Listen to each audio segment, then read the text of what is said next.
तो दोस्तों RBL bank ने अपने क्वार्टर 3 के नंबर डिस्क्लोज कर दिए। डेटा लैक्स में दिया हुआ है, मैं आपको करोड़ में कन्वर्ट करके समझाता हूँ।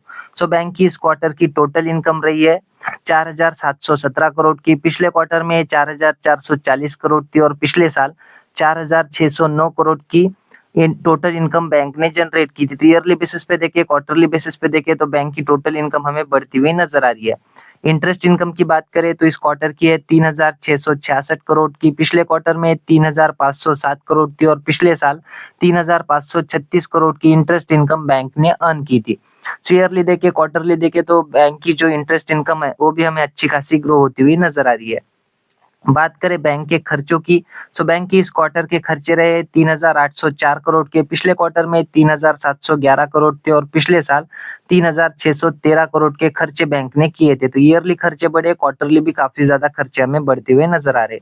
ऑपरेटिंग प्रॉफिट की बात करें तो इस क्वार्टर का रहा है 912 करोड़ का। पिछले क्वार्टर में 728 करोड़ था और पिछले साल 996 करोड़ का जो है प्रॉफिट, ऑपरेटिंग प्रॉफिट बैंक ने जनरेट किया था। ईयरली बेसिस पे ऑपरेटिंग प्रॉफिट में गिरावट आई है, क्वार्टरली बेसिस पे ऑपरेटिंग प्रॉफिट हमें ग्रो होता हुआ नजर आ रहा है।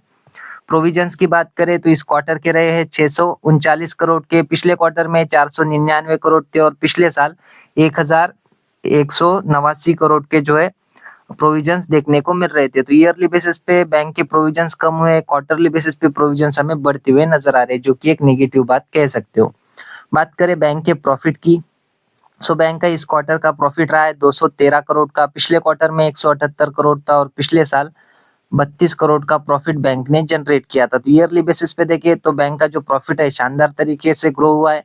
क्वार्टरली बेसिस पे भी बैंक का जो प्रॉफिट है हमें अच्छा खासा ग्रो होता हुआ नजर आ रहा है। बात करें एनपीएस की, सो दोस्तों बैंक की इस क्वार्टर के नेट एनपीएस है 0.55% के। पिछले क्वार्टर में 0.57% के थे और पिछले साल 0.53% के जो है नेट एनपीएस देखने को मिल रहे थे। तो ईयरली बेसिस पे एनपीएस बढ़े, क्वार्टरली बेसिस पे देखे तो एनपीएस हमें कम होते हुए नजर आ रहे हैं।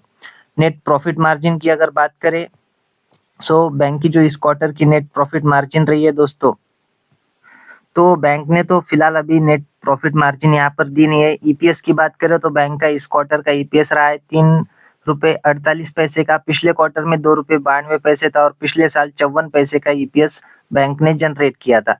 ईयरली बेसिस पे देखे, क्वार्टरली बेसिस पे देखे तो ईपीएस में हमें अच्छी खासी ग्रोथ देखने को मिल रही है। ओवरऑल नंबर्स की बात करें तो ओके ओके ही नंबर है, लेकिन थोड़े से कुछ नेगेटिव पॉइंट्स हमें देखने को मिल रहे हैं, जैसे कि provisions quarter on quarter basis पे देखे तो बढ़ते हुए नजर आ रहे हैं। उसके साथ ही जो नेट प्रॉफिट है वो भी बैंक का जो क्वार्टर ऑन क्वार्टर बेसिस पे वो थोड़ा सा खराब देखने को मिल रहा है। तो कह सकते हो कुछ नेगेटिव पॉइंट्स की वजह से थोड़ा बहुत नेगेटिव इम्पैक्ट कंपनी के शेयर के ऊपर पड़ता हुआ नजर आ सकता है। सो ये थे दोस्तों आरबीएल बैंक लिमिटेड के क्वार्टर 3 के नंबर। आशा करता हूँ वीडियो अच्छी लगी होगी। अगर अच्छी लगी हो तो वीडियो को लाइक कर देना और ऐसे अपडेट्स के लिए हमारे चैनल को सब्सक्राइब भी कर लेना। मिलते हैं नेक्स्ट वीडियो में, तब तक के लिए धन्यवाद।